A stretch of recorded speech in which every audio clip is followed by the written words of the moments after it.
तो वही बात है, कल आप ईरान से बोलें कि तुम हमास और हिजबुल्लाह को छोड़ दो, कैसे छोड़ देगा वो उनके साथ ऐसे उनके खून में सन चुके हैं। ये पाकिस्तान का पार प्रोजेक्शन है। पहले हमें समझना पड़ेगा कि आतंकी हैं क्या और ये पाकिस्तान के लगते क्या हैं। देखिए, पाकिस्तान को ये पता है कि कल्पेबल डिनाइबिलिटी है, पाकिस्तान को ये पता है कि हमने नहीं करा, हमें पता नहीं। ये कहने की जो ताकत ये आतंकी गुट पाकिस्तान को देते हैं, ये ताकत पाकिस्तान की फौज थोड़ा ना दे सकती है। अगर किसी ने कुछ हमला कर दिया भारत के अंदर, पाकिस्तान बोलेगा हाँ हैं तो पाकिस्तानी, लेकिन हमें क्या पता कौन है, हमारा कोई लेना देना नहीं है, आप मार दो इनको, आपको मिलते हैं तो जान से मार दो, हमारी तरफ से हमारा क्या।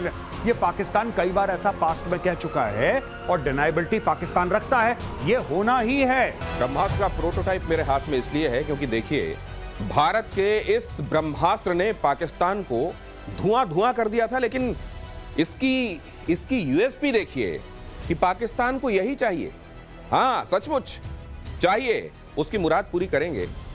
लेकिन साथ में यह भी आपको मालूम है क्यों कहा जा रहा है कि ऑपरेशन सिंदूर जारी है?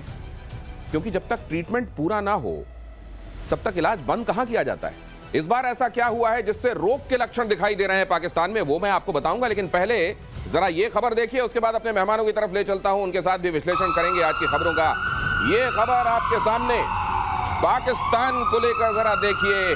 पाकिस्तान के बहावलपुर का आतंकी सेंटर फिर से हुआ एक्टिव। जैश-ए-मोहम्मद के हेडक्वार्टर में वापस लौटने लगे आतंकी। इसीलिए मैं कह रहा हूं, मर्ज अभी बाकी है। पाकिस्तान की सेना और सरकार की मदद से बन रहा यहां मदरसा सेंटर, टेरा ट्रेनिंग सेंटर और स्विमिंग पूल भी खोल दिया गया है।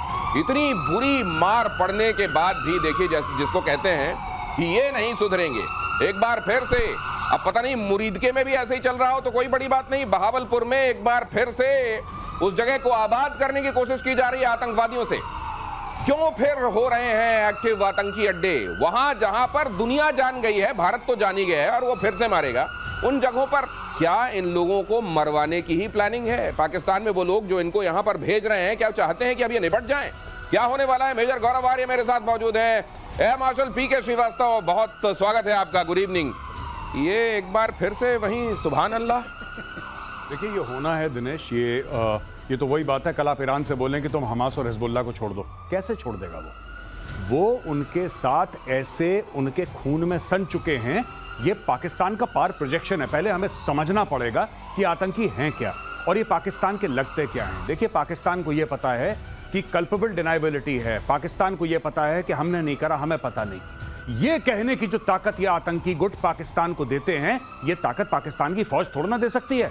अगर किसी ने कुछ हमला कर दिया भारत के अंदर, पाकिस्तान बोलेगा हाँ हैं तो पाकिस्तानी, लेकिन हमें क्या पता कौन है, हमारा कोई लेना देना नहीं है, आप मार दो इनको, आपको मिलते हैं तो जान से मार दो, हमारी तरफ से हमारा क्या।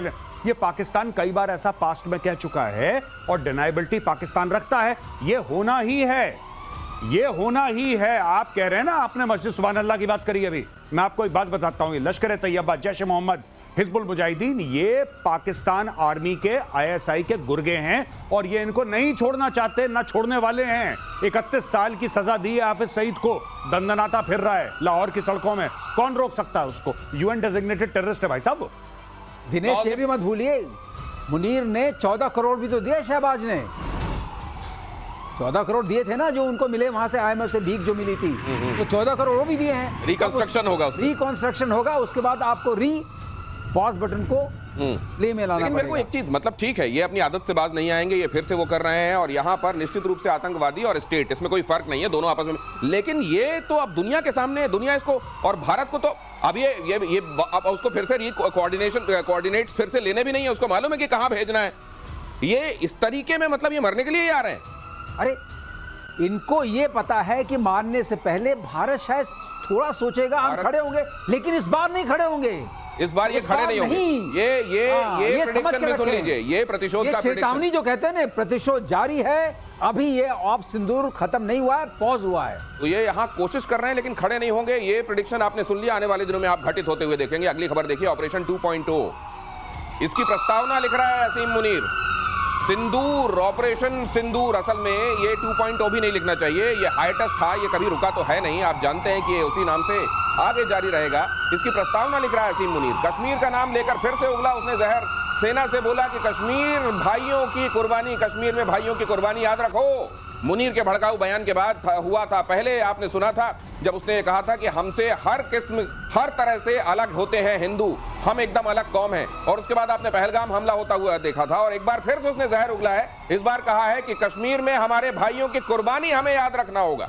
मतलब ये फिर से कोई इंडिकेशन है क्या मेजर गौरव?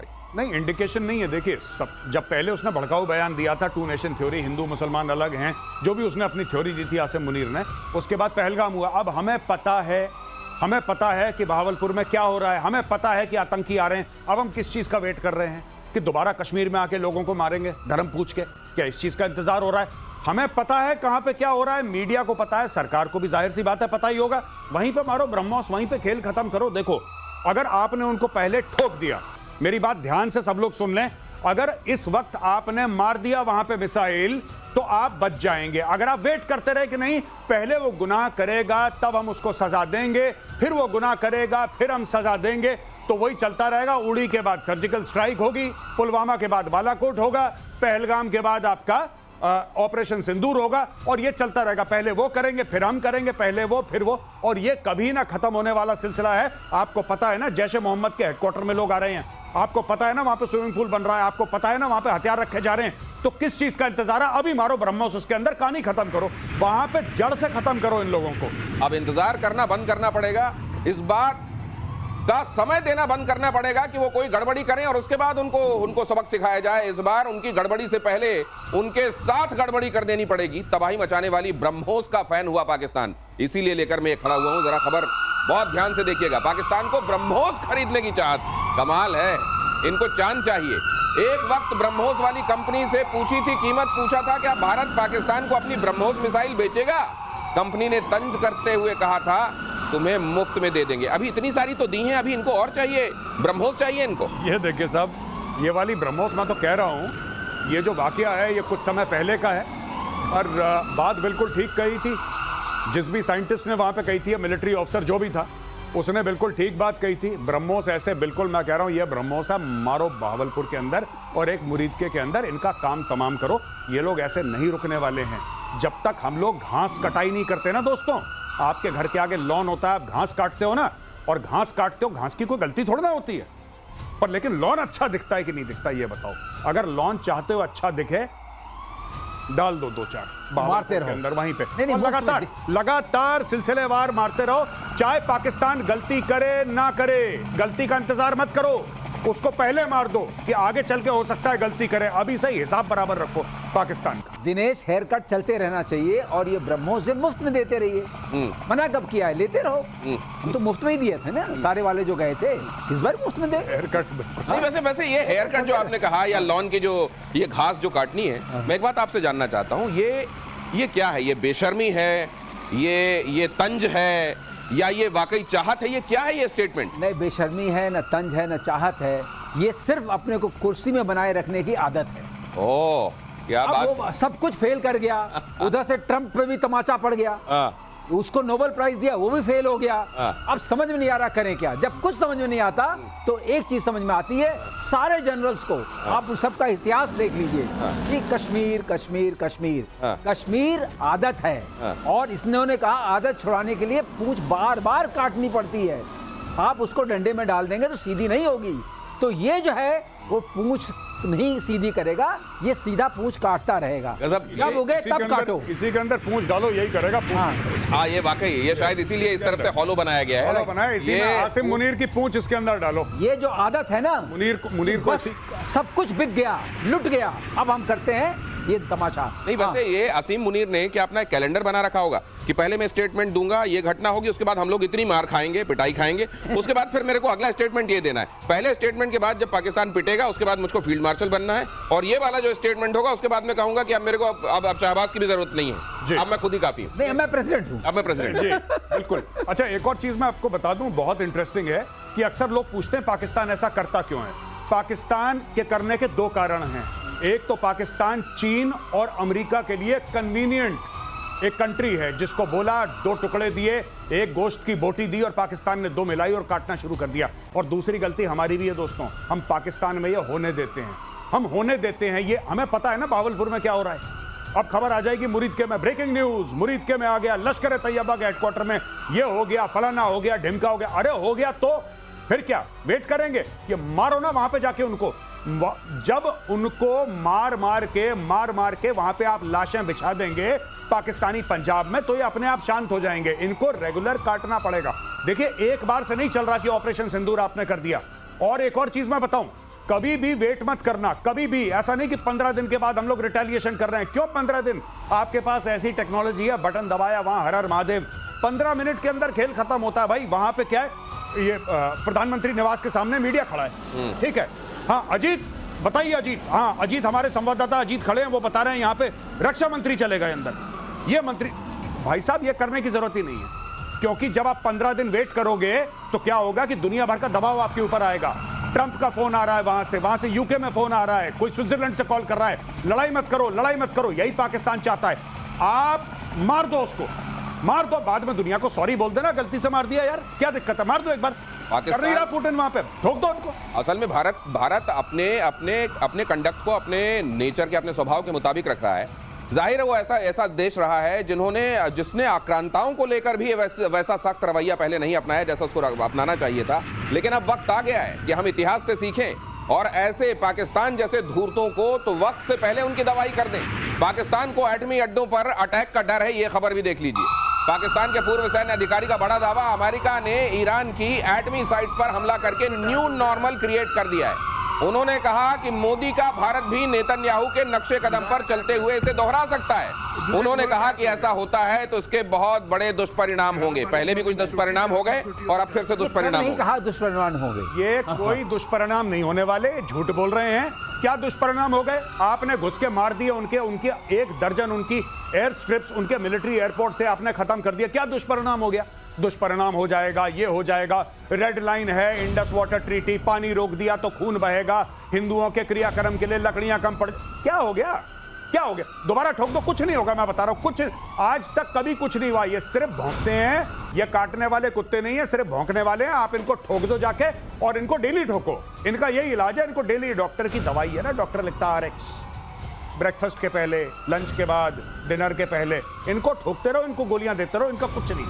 डोज जरूरी है, लेकिन ये देखिए पाकिस्तान को जो एटम वाला डर, ये बात तो सही है कि ये दोनों मुल्क साथ में नाम लिए जाते हैं। ईरान के साथ साथ पाकिस्तान का भी जिक्र होता है, नेतन्याहू कई बार कर चुके हैं। इसलिए वहां जो हुआ है उसकी धमक पाकिस्तान को महसूस हो रही है, पाकिस्तान को। और किराना वाला एक ट्रेलर भी दिख गया है। तो क्या ये वाकई एक डर है जो वहां सतत होगा कि यार एक तो वैसे हमारे पास है नहीं, हमने जो एक झूठ फैला रखा है कि हमारे पास है, उसमें हमको और न मार पड़े। इसमें ट्रम्प ने एक हम लोगों पर एहसान किया है, एक ट्रम्प डॉक्ट्रिन बना दिया कि जहां जहां परमाणु बम है आप वहां मार सकते हैं। हाँ, जो आपके पास है, उनके बहुत गहरे में थे, उसने GBU-57 का इस्तेमाल किया। इनके उतने गहरे में नहीं है, इनका हम निपटारा कर चुके हैं। जो बचे खुचे हैं, अगर उन्होंने तैयारी की तो हमें वो दो जगह पता हैं, दोनों जगह पता हैं, वही मारेंगे। जी बिल्कुल सर, विथ योर परमिशन, अभी खबर आई है मीडिया में, कल ही की खबर है कि अग्नि 5 को रिपर्पस कर रहे हैं ये लोग ऑन द सेम फॉर्मेट। अब अग्नि 5 का मतलब क्या हुआ? अग्नि 5 को रिपर्पस मतलब यानी कि वो है इंटरकॉन्टिनेंटल बैलिस्टिक मिसाइल, यानी कि 5 से लेकर 8,000 10,000 ऊपर मारती है वो, राइट। ये कह रहे हैं कि जैसे GBU-57 है उसी तरीके से 2 वर्जन ये अग्नि के निकाल रहे हैं। एक वर्जन वो होगा जो सरफेस पे फट जाएगा, जैसे कि सर उस दिन समझा चुके हैं, राइट, कि मदर ऑफ ऑल बॉम्ब्स वो था जो सरफेस पे फट जाता था। एक वो है जो जमीन के नीचे जाएगा और करीब 300 फुट के मारेगा, 250-300 फुट नीचे जाके वहां पे फटेगा। एक ये भी सिस्टम भारत बना रहा है। तो भारत ऐसा क्यों बना रहा है? भारत ऐसा क्यों बना रहा है? ये पाकिस्तान को देखो, तुम जितने भी नीचे जाओगे ना पहाड़ के, हम लोग तुम्हें ढूंढ लेंगे। पर मेरी सिर्फ एक रिक्वेस्ट है, जो भी पावर में है सरकार, मेरी एक रिक्वेस्ट है, सर आप वेट मत करना, ये सांप के बच्चे फिर डसेंगे, ये सांप के बच्चे फिर डसेंगे। आप ये मत सोचना कि ऑपरेशन सिंदूर से सांप के दांत, इनकी फितरत में है डसना, इनकी फितरत में, इनको ठोको। और इनको जब तक आप ठोकते रहोगे, ये सबसे अच्छी कौम है पाकिस्तानी, सबसे प्यार मोहब्बत वाली कौम है। अगर इनकी डेली सुतैया होती रहे, इनसे बेहतर कोई बंदे नहीं है, लेकिन इनकी डेली मार पड़नी चाहिए कान के नीचे, और इनसे ज्यादा प्यार मोहब्बत वाले लोग नहीं है। बस डेली ठोको इनको। रोज की डोज अगर इनको मिलती रहे तो इनसे बढ़िया लोग नहीं है, ये कह रहे हैं गौरव आर्य। और यूक्रेन पर रूस का अब तक का सबसे बड़ा हवाई हमला, अगली खबर देखिए। 477 ड्रोन, 60 मिसाइलों से यूक्रेन पर अटैक। ये तो पूरी तरह से जो चटनी बना देने वाला, हलवा बना देने वाला जो बात की जाती है ना मेजर गौरव आर्य की तरफ से, वो हो रहा है। ये रूस ने बैलिस्टिक क्रूज मिसाइलों से हमला किया। अटैक में यूक्रेन का F-16 फाइटर जेट तबाह। हमले में F-16 के यूक्रेनी पायलट की मौत। इसकी तस्वीर भी बहुत ज्यादा सर्कुलेट हो रही है इन दिनों, और ये कहा जा रहा है कि इसने तो अगला टारगेट भी लॉक कर लिया था, लेकिन उसी समय इसके प्लेन में खराबी आ गई। मामला F-16 का है, मामला अमेरिका से कनेक्टेड है। क्या सोच रहा होगा अमेरिका? जी बिल्कुल। और यूक्रेन ने 2-3 बातें बोली हैं अभी हाल फिलहाल में। जी। यूक्रेन ने यह बोला है कि हम लेटेस्ट अमेरिकन वेपन्स खरीदेंगे। जी। डोनाल्ड ट्रंप से ये बोला है कि साहब आप हमें लेटेस्ट वेपन्स दीजिए, हम खरीदना चाहते हैं। F-16 पुराना प्लेटफॉर्म है, ये वही प्लेटफॉर्म है जो पाकिस्तान के पास है। अब यूक्रेन, क्योंकि देखिए अब ना पुतिन ट्रंप की नहीं सुन रहा, पुतिन किसी की नहीं सुन रहा। वो ये इलाका ले लो, ये इलाका ले लो, पूरा यूक्रेन मेरा है, वो सब बोल चुका है पिछले 72 घंटे में कि पूरा यूक्रेन मेरा है। कह रहा मैं पूरा यूक्रेन ले लूंगा। अब ये बोलेंगे उनसे कि सर क्या हमें और कोई इससे ऊपर वाला जहाज मिल सकता है? क्या हमें F-35 मिल सकता है? क्या हमें F-15 ईगल मिल सकता है? क्या हमें और कोई प्लेटफॉर्म मिल सकता है जिससे हम ज्यादा विनाश कर सकें रूस का? ये सारी बातें होंगी। अब देखते हैं ट्रंप बेचता है कि नहीं बेचता। नहीं, ये कर रहे हैं, वो एयर डिफेंस सिस्टम भी मांग रहे हैं और ये कह रहे हैं कि हमको और फाइटर्स चाहिए। ये बात तो कह रहे हैं ज़ेलेंस्की लगातार।